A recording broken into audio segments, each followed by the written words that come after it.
A word from our sponsors.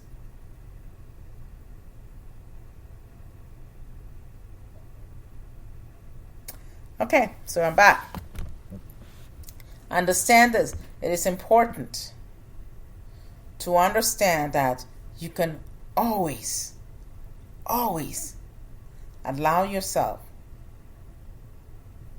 to be vulnerable with a true friend. If you cannot be vulnerable with a true friend, you don't need them as a friend. Hear me. If you are not available to be vulnerable with a friend, you don't need to be friends with that person. Vulnerability is part of the package. A real true friend, I mean the core friend, or some people will call them best friends.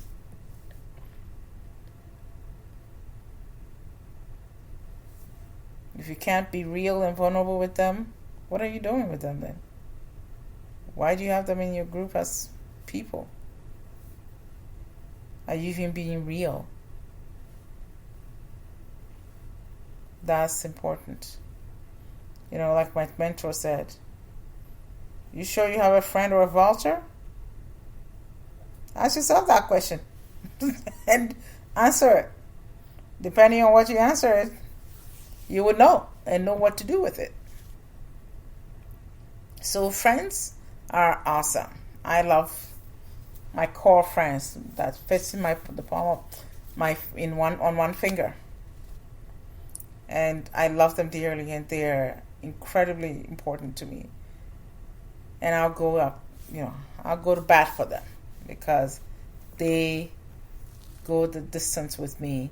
And those are the people I'll call and I'm crying, and then they'll start crying with me, and I'm like, wait a minute, I'm calling you to get cheered up, and you're just crying? They're like, oh, I'm just so sad for you. I just feel your pain. Those are your best friends. Those are the people you can always count on, because they're not only wearing a friendship clothing, they are friendship through and through. They're not presenting something to you. And no matter what happened, they will never doubt you. They will never be praying that you lose or get hurt or get displaced. Okay? So friendships are very important, and it's a great way for God to show you that you can always have an understanding of what you need from each other. You know, life is hard enough as it is, as we go through with it. Going through with it with good core group of friends is priceless. Like, you can't put a price on it.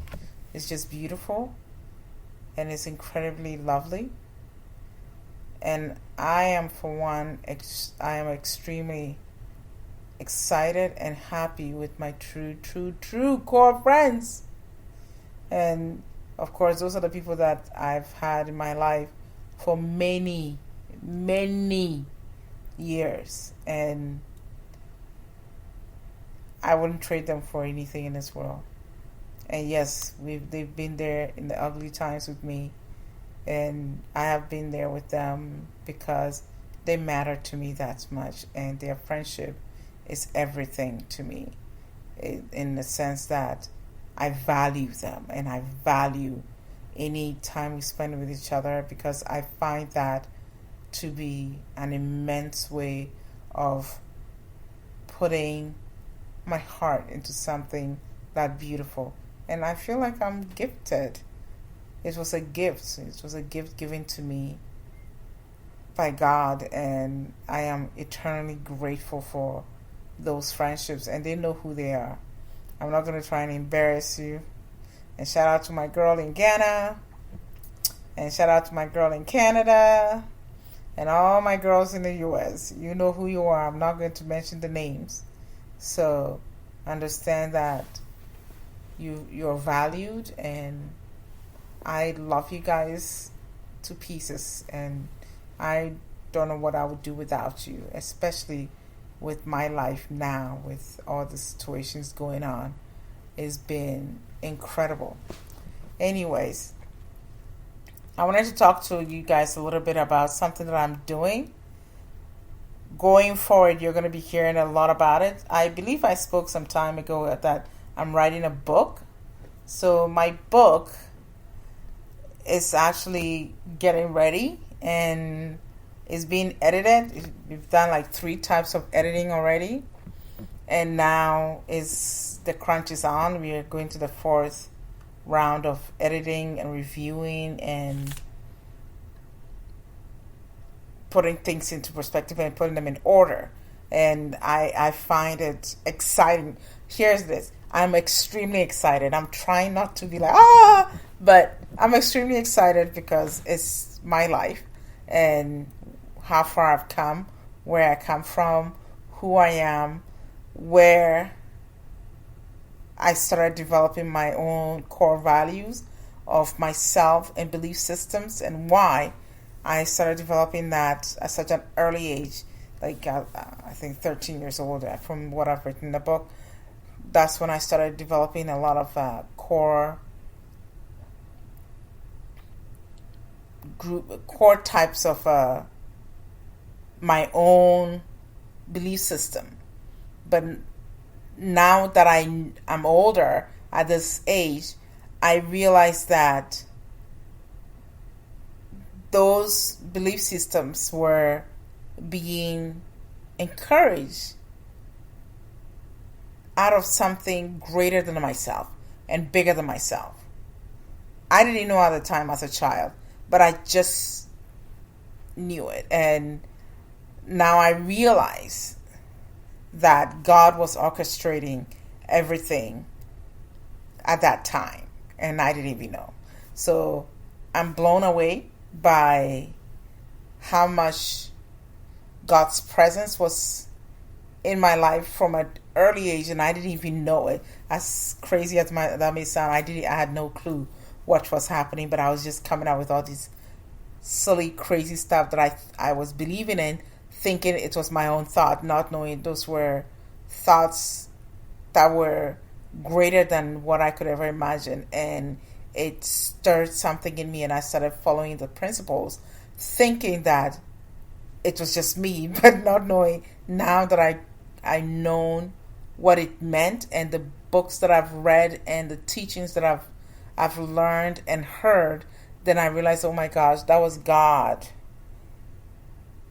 speaking through me, in a sense that I had to adjust my thinking and my thought process to adhere to human connection and love and understanding and forgiveness, and of course with living a purposeful life, or life fulfilled with joy and peace and giving, and understanding that life is worth something beautiful and precious, and for that we need to celebrate it and live it like we mean it. So going forward, you're going to hear a lot about my book. I have a friend who's going to be talking to me about it, asking questions, so eventually you're not going to hear just me rambling on forever. Eventually, my friend, who also, I count on her like for everything, especially in the literary world, or in the writing world. She knows so much more than I could ever know, and so she's navigating this journey with me and teaching me and asking questions that I didn't even know, and she's kind of preparing me from now to allow me to become well versed in answering questions about the book, so that I can actually answer questions intelligently and not sound like a little girl, because I'm not a little girl. One thing I've learned so far is that the human race is so much more resilient and strong and powerful. And together, once we start an idea or a belief system, we can literally start to make a difference in our world. And we don't need a big stage. We just need a little corner in our world that we can start speaking and teaching and understanding what needs to take place and how we can make an impact in any situation. Sometimes it could be a small thing as picking out the trash that we see on the floor, or it could be that cleaning up the street or cleaning up the beach. Anything makes a difference in our world. And the strange thing is, each and every one of us, when we put our stories together and our lives together, we paint an amazingly beautiful tapestry. And we matter. We all connect, and we matter, and we make a difference in each other's life. So if we learn more about that, I think our world will become much more tolerable to one another. We will be able to understand each other and communicate better, and understand that love is the one energy that keeps the world going. Love is such a powerful, powerful energy. And it's funny that it's such a powerful energy, we can't even see it, but we just know it, we feel it. And I try to ask someone, describe love, and they're like, oh gosh, it's hard. Yes, it is, but it's the most powerful thing. And it can steer you to do some amazing things in our lives. So I am always looking for a way to love humanity on every single angle, and just be thankful that I am part of this beautiful human race. And together we will keep standing and be stronger for it, because if we stand together, we are stronger than we are separated. And separation doesn't really exist, because we're not separate from each other. We are one, and one as we are in the universe, and we constantly stand as one, because guess what? God is one with us, and there's nothing that we can do together as humans to know that we are one with the Creator. Okay? Anyways, sorry for becoming so melodramatic and so serious, but anyways, I'll be talking more about the book. The title of the book is actually the title of the podcast. So those of you who want to learn more, ask me questions or make comments, and I hope I'm not going to be reprimanded for making the mistake, because I think today I made another mistake. The other recording I did 15 minutes and then I stopped it and I started again. So this episode is going to be quite long. So forgive me again. Next week, I promise there'll be no mistakes. Anyways, my name is Sroda Aglago. I'm here to spread positive vibe and, of course, help my brothers and sisters understand that they're loved and it's okay. We will get through this together. I aim to empower, encourage, and motivate anyone who needs it. And I hope you learned something from this. And believe me, I learn something every day from everybody.